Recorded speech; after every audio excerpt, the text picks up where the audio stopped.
नमस्ते दोस्तों, आपका स्वागत है मसाला पॉपकॉर्न चैनल पर, जहां हम दुनिया भर की फिल्मों को आसान हिंदी में समझाते हैं। तो मूवी की शुरुआत होती है मॉन्ट्रियल के एक आइलैंड को दिखाते हुए, जहां एक बायोटेक कंपनी को गोल्फ क्लब फील्ड की देखभाल के लिए हायर किया जाता है। इस कंपनी के कर्मचारी वहां नई तरह की फर्टिलाइजर यानी खाद का इस्तेमाल करते हैं, जो सर्दियों में जमी बर्फ को पिघलाकर घास को ताजा और हरा रखता है, ताकि अमीर लोग साल भर गोल्फ खेलने का मजा ले सकें। अगले दिन डैन नाम के एक सिक्योरिटी गार्ड को अपने घर में राशन का सामान भरते हुए दिखाया जाता है। दरअसल डैन एक ऐसे रेडियो शो को रोजाना सुनता था, जिसमें यह बताया जाता था कि कोई भी मुसीबत कभी भी अचानक आ सकती है, और वो उन्हीं अनदेखी मुसीबतों से लड़ने के लिए खुद को तैयार कर रहा था। आज की रात वो माचिस के बिना ही आग जलाने की प्रैक्टिस कर रहा था। इसके लिए वो अपनी शॉटगन के खोल से पाउडर निकालकर इस्तेमाल करता है, जिससे छोटा सा धमाका होता है और उसकी एक भौं जल जाती है। यहाँ से सीन शिफ्ट होता है और हमें डैन की बेटी पैट्रिसिया को दिखाया जाता है, जो कि गोल्फ क्लब में हेल्पर का काम करती थी। यहाँ बायोटेक कंपनी का सीईओ मिशेल एक अमीर कपल को गोल्फ खेलकर बताता है कि उनके फर्टिलाइजर की वजह से घास कितनी बढ़िया तरह से काम कर रहा है, जिससे खेल में मजा आ रहा है, जबकि असली कमाल तो जमीन के नीचे हो रहा था, जहां फर्टिलाइजर कई गुना फैलकर जमीन के नीचे मौजूद उस पानी को खराब कर रहा था, जो पूरे टाउन को सप्लाई होता था। नेक्स्ट सीन में जॉक्स नाम के एक्टर को दिखाया जाता है, जो कि स्टूडियो के नल से एक ग्लास पानी पीने के बाद अपने घर के लिए सामान खरीदने जाता है, जहां स्टोर में रखे हुए फल और सब्जियों को नल के पानी से ही धोया जाता था और उन्हें सूखने से बचाने के लिए भी नल का पानी ही यूज किया जाता था। अचानक उसे चक्कर आने लगते हैं, पर थोड़ी देर के लिए वो उसे इग्नोर कर देता है। घर पहुंचने पर वो देखता है कि उसके दांत ग्रीन कलर में बदलते जा रहे थे और उसके पेट में अजीब सी आवाज आ रही थी। जब वो अपनी वाइफ को ढूंढते हुए बाथरूम में जाता है, तब तक वो पूरी तरह से जॉम्बी बन चुका होता है। वो अपनी वाइफ को काटकर उसका मांस खाता है और उसके ऐसा करते ही वो भी जॉम्बी बन जाती है। इसके बाद जॉक्स भी टब में घुस जाता है और दोनों की ग्रीन आंखें धुंधली होने लगती हैं। उधर गोल्फ क्लब में लोग बिल्डिंग की तरफ जाते हैं और ये देखकर हैरान होते हैं कि वहां कोई भी नहीं था। अचानक एक आदमी भागता हुआ आता है और चिल्लाते हुए कहता है कि लोग बीमार हो रहे हैं, इसलिए उन्हें भी वहां से भाग जाना चाहिए। तभी वहां ढेर सारे एम्प्लॉयज उसका पीछा करते दिखाई देते हैं। वो सब के सब जॉम्बी बन चुके थे। उसी वक्त एक डॉग भी दिखाई देता है, जिसे देखकर वाइफ उसे अपने पास बुलाती है, पर वो गुस्से से उसके ऊपर जंप करता है और उसकी गर्दन में काट लेता है। ये देखकर उसका हस्बैंड और मिशेल डॉग को दूर फेंक देते हैं। तभी उन्हें दूसरे जॉम्बीज वहां से भागते हुए दिखाई देते हैं। तब वो औरत भी जॉम्बी में बदलने लगती है, जबकि दोनों आदमी जल्दी से बिल्डिंग के अंदर घुसकर दरवाजा बंद कर लेते हैं। लेकिन डॉग भी चुपके से बिल्डिंग के अंदर घुस जाता है और उस औरत के हस्बैंड के पैर में काट लेता है। इसलिए वो लोग उसे अलग कमरे में बंद कर देते हैं। तब तक सारे जॉम्बी दरवाजे पर इकट्ठे हो जाते हैं और जोर जोर से दरवाजा नॉक करने लगते हैं। इतने में हस्बैंड भी जॉम्बी बन जाता है और मिशेल का पीछा करने लगता है, जो हाथ में एक चाकू लिए किचन में छिप जाता है। नेक्स्ट सीन में डैन को दिखाया जाता है, जिसे एक बूढ़ी औरत फोन करके कहती है कि उसके पड़ोसी शोर शराबा कर रहे हैं और आपस में लड़ रहे हैं। जब वह वहां पहुंचकर बेल बजाता है, तो उसके पड़ोसी बाहर निकलकर आते हैं, जो कि जॉम्बी बन चुके थे। तभी वो बूढ़ी औरत भी जॉम्बी बन जाती है और डैन का पीछा करने लगती है। डैन जल्दी से कार के अंदर छुप जाता है और मदद के लिए पुकारता है, लेकिन कोई वहां नहीं आता। सड़कों पर दौड़ते जॉम्बी को देखकर डैन को अपनी बेटी पैट्रिसिया की फिक्र होने लगती है और वो उसे कॉल लगाता है। लेकिन पैट्रिसिया भी जॉम्बी से बचकर भाग रही होती है, इसलिए वो कॉल नहीं उठा पाती, जिससे डैन को उसकी फिक्र होने लगती है। इसलिए डैन कंपनी की कार को छोड़कर अपनी कार निकाल लेता है और एक हथियार लेकर अपनी बेटी को ढूंढने चला जाता है। नेक्स्ट सीन में हम आंद्रे नाम के लड़के को अपनी छोटी बहन एनी के लिए दूध बनाते हुए देखते हैं, जिसके लिए वो नल के पानी का यूज करने ही वाला होता है। तभी उसकी माँ उसे बोतल वाले पानी का यूज करने के लिए कहती है। आंद्रे खुद कभी नल का पानी नहीं पीता था। उसे जब भी प्यास लगती वो सोडा या किसी और तरह की ड्रिंक पी लिया करता था। जल्दी ही उसकी माँ को चक्कर आने लगते हैं, जिस पर आंद्रे कहता है कि ज्यादा एक्सरसाइज करने के कारण उन्हें चक्कर आ रहे होंगे। थोड़ी ही देर में उसकी माँ ज़ॉम्बी बन जाती है और आंद्रे पर अटैक करने के लिए उसके पीछे भागने लगती है। आंद्रे डरकर बाहर निकल जाता है और भागते भागते लड़खड़ाकर गिर जाता है। पर जैसे ही वो आंद्रे पर अटैक करने वाली होती है, डैन उसे अपनी कार से ठोक देता है, जिससे वो घायल हो जाती है। आंद्रे अपनी माँ की ऐसी हालत देखकर उसे बचाने जाता है, लेकिन डैन उसे रोक देता है और कहता है कि यह वक्त इमोशनल होने का नहीं, बल्कि अपनी जान बचाने का है। वो उसे अपने घर में छुप जाने का कहकर वहां से चला जाता है। तभी वहां और भी ज़ॉम्बी आने लगते हैं। ऐसे में आंद्रे अपनी माँ को वहां नहीं छोड़ सकता था, इसलिए वह उसे पैर से घसीटते हुए घर के अंदर ले आता है और घर के सारे दरवाजे बंद करने के बाद वो मदद के लिए पुलिस को कॉल लगाता है, जहां उसे एक रिकॉर्डेड मैसेज मिलता है कि पूरा आइलैंड क्वारंटाइन है। नेक्स्ट सीन में उस ब्रिज को दिखाया जाता है जो उस आइलैंड को मेन सिटी से जोड़ता था। यहाँ कुछ पुलिस वाले खड़े थे जिन्होंने ब्रिज के दरवाजे बंद कर दिए थे ताकि कोई भी बाहर का आदमी अंदर न आ सके और अंदर का आदमी बाहर न जा सके। सीन शिफ्ट होता है और आंद्रे की माँ उसकी छोटी बहन एनी पर अटैक करने जाती है, लेकिन आंद्रे उसे घसीटकर बाथरूम में बंद कर देता है, जहां उसकी नजर शावर से टपकते हुए पानी पर पड़ती है और वह टब में घुस जाती है। उधर एनी लगातार रोती रहती है, जिसकी आवाज सुनकर बहुत सारे ज़ॉम्बी दरवाजे के बाहर इकट्ठा हो जाते हैं।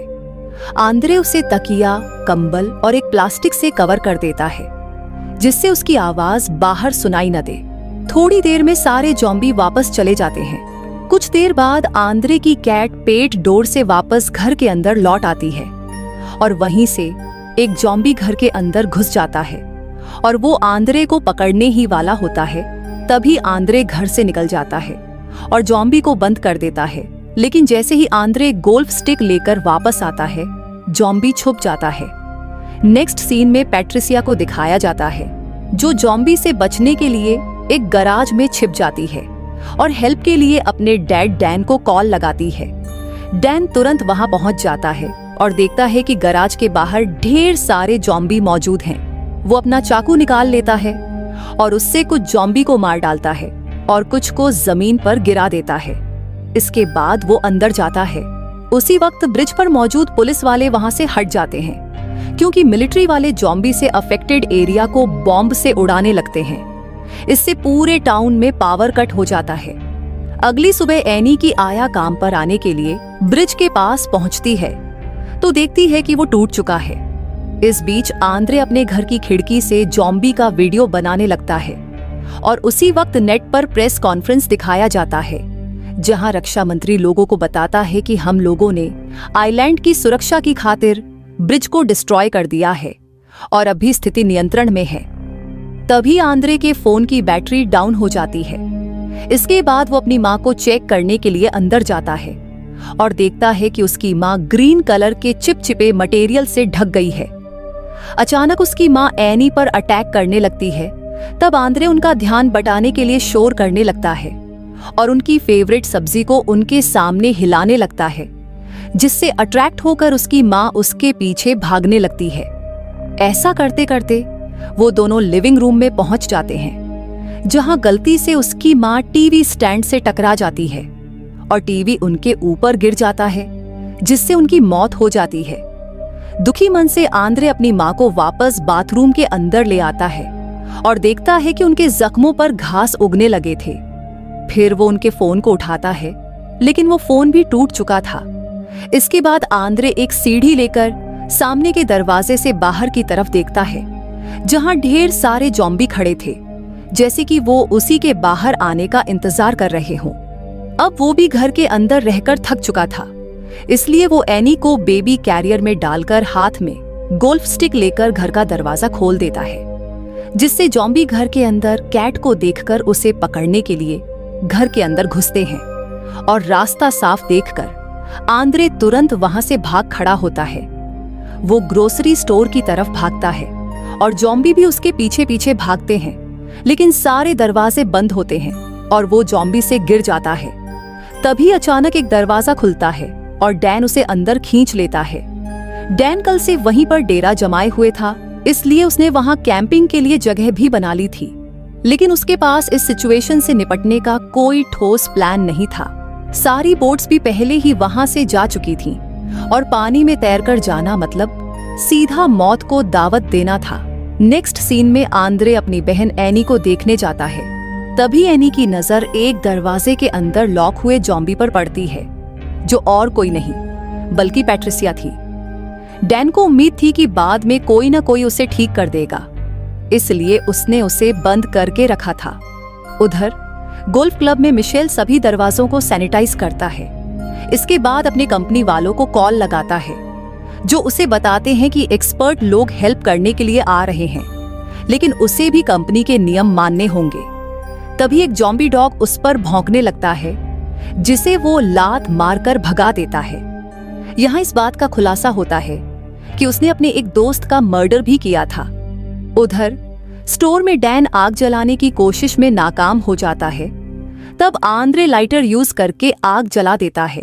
खाना खाते वक्त वो लोग डैन के फेवरेट रेडियो शो को सुन रहे होते हैं, जिसमें जॉम्बी अटैक के लिए आतंकवादियों को जिम्मेदार ठहराया जाता है। उस शो का होस्ट रक्षा मंत्री का इंटरव्यू लेता है, जो सभी सवालों का गोलमोल जवाब देता है, जिससे होस्ट को शक होता है कि कहीं गवर्नमेंट जॉम्बी से निपटने के लिए लोगों की जान की बलि न चढ़ा दे।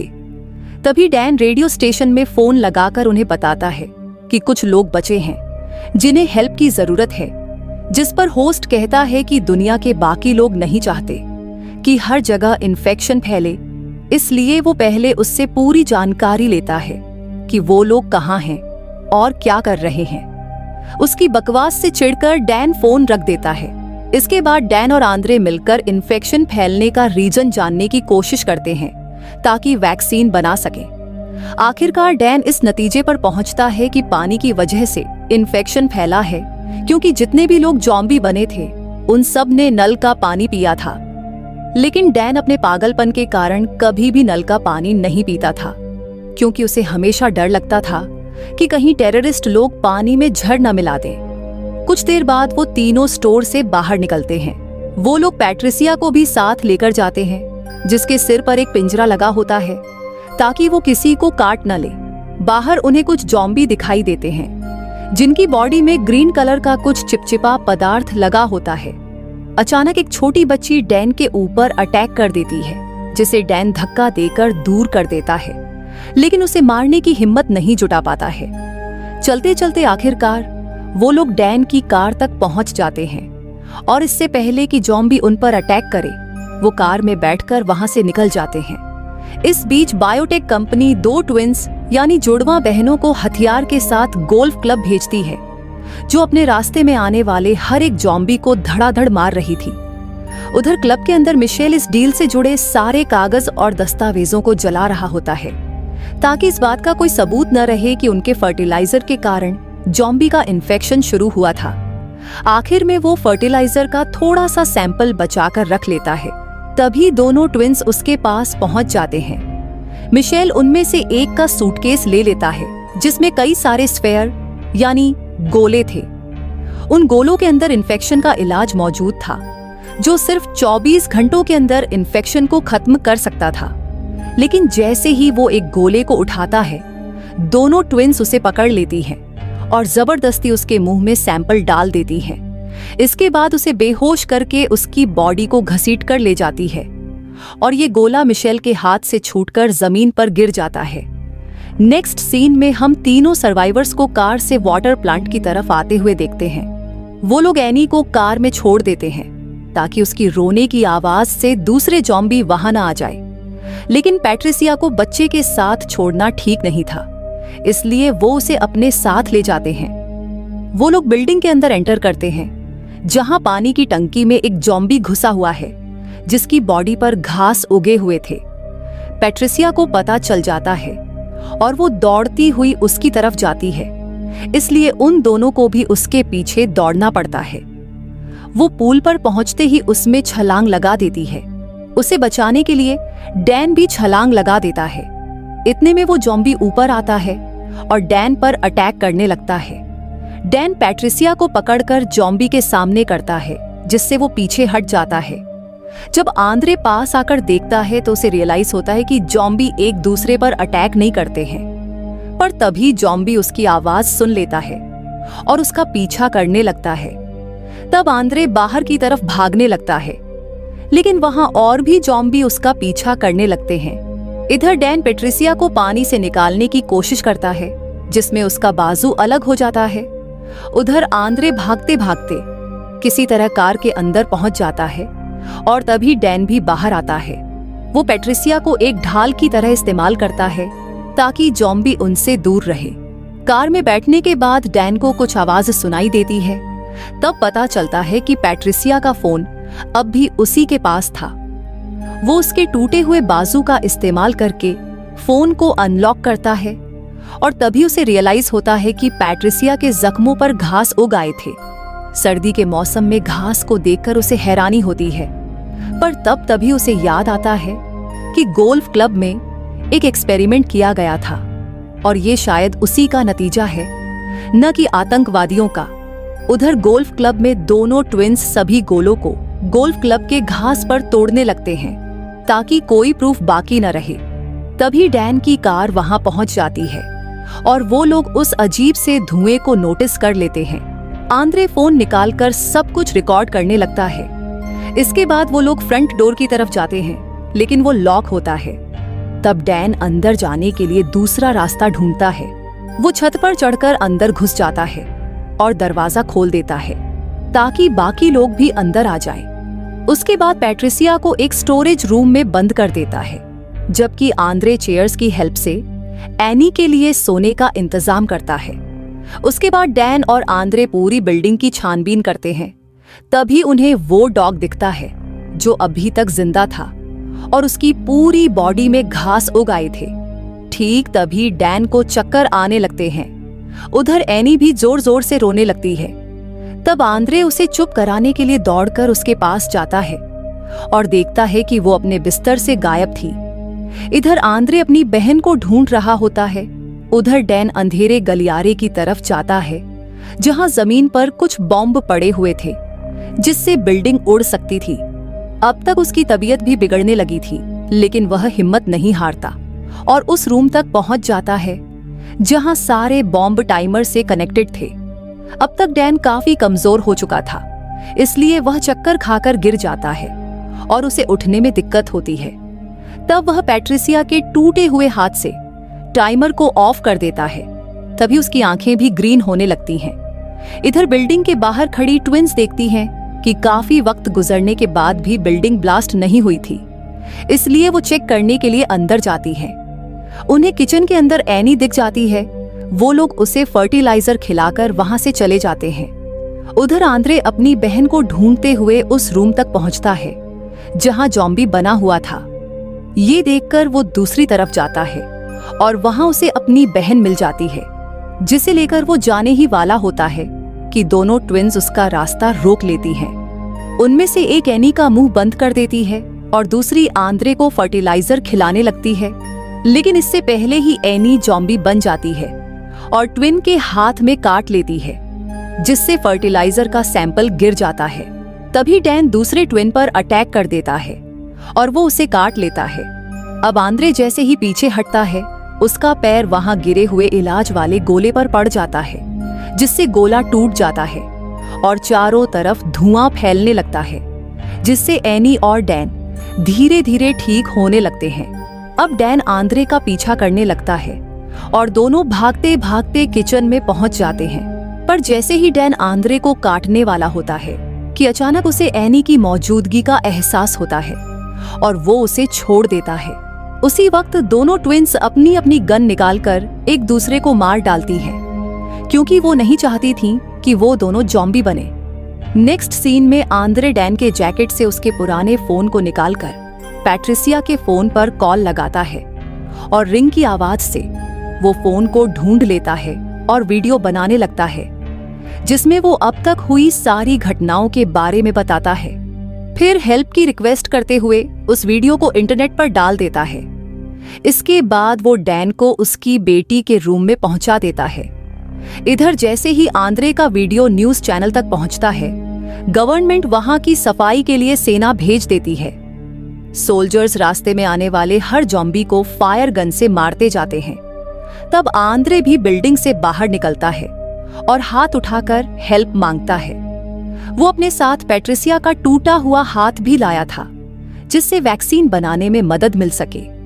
तभी एक और सर्वाइवर सोल्जर के पास पहुंचता है, जिसे वो लोग गोली मार देते हैं। ये देखकर आंद्रे समझ जाता है कि सोल्जर वहां सर्वाइवर्स को बचाने नहीं, बल्कि सबको मारकर एरिया क्लीन करने आए थे। अब तक एनी भी ठीक हो चुकी थी, इसलिए आंद्रे वहां से भागकर छिप जाता है। उधर गोल्फ क्लब के अंदर डैन भी ठीक हो चुका था, पर तभी सोल्जर्स बिल्डिंग के अंदर घुसकर उसे और पैट्रिसिया दोनों को जलाकर मार देते हैं। अगले सीन में रक्षा मंत्री को टीवी पर भाषण देते दिखाया जाता है, जो कि जनता को बताता है कि हालात को काबू में कर लिया गया है और इन्फेक्शन को जड़ से मिटा दिया गया है, इसलिए अब किसी को डरने की जरूरत नहीं है। तभी वो एक मग से पानी पीता है, जिस पर बायोटेक कंपनी का लोगो लगा हुआ था, जिससे ये साबित होता था कि वो भी इस मामले में शामिल था। उधर आंद्रे जान बचाने के लिए यहाँ वहां भटक रहा होता है और रास्ते में उसे कई सर्वाइवर्स की डेड बॉडीज पड़ी मिलती हैं, जिन्हें सोल्जर्स ने मार डाला था। अचानक उसकी नजर नदी में एक बोट पर पड़ती है, जिसे एनी की आया लेकर आई थी। उसमें कई वॉलंटियर्स भी थे, जो कि आंद्रे और एनी को बचा लेते हैं। जैसे ही वो लोग आइलैंड से निकलते हैं, तब आंद्रे को रियलाइज होता है कि पैट्रिसिया का बाजू अब किसी काम का नहीं है, इसलिए वह उसे पानी में फेंक देता है, जहां एक मछली उसे काट लेती है और तुरंत जॉम्बी बन जाती है। इसी के साथ इस मूवी का यहीं पर एंड हो जाता है। मसाला पॉपकॉर्न चैनल को सब्सक्राइब करने के लिए आपका दिल से शुक्रिया।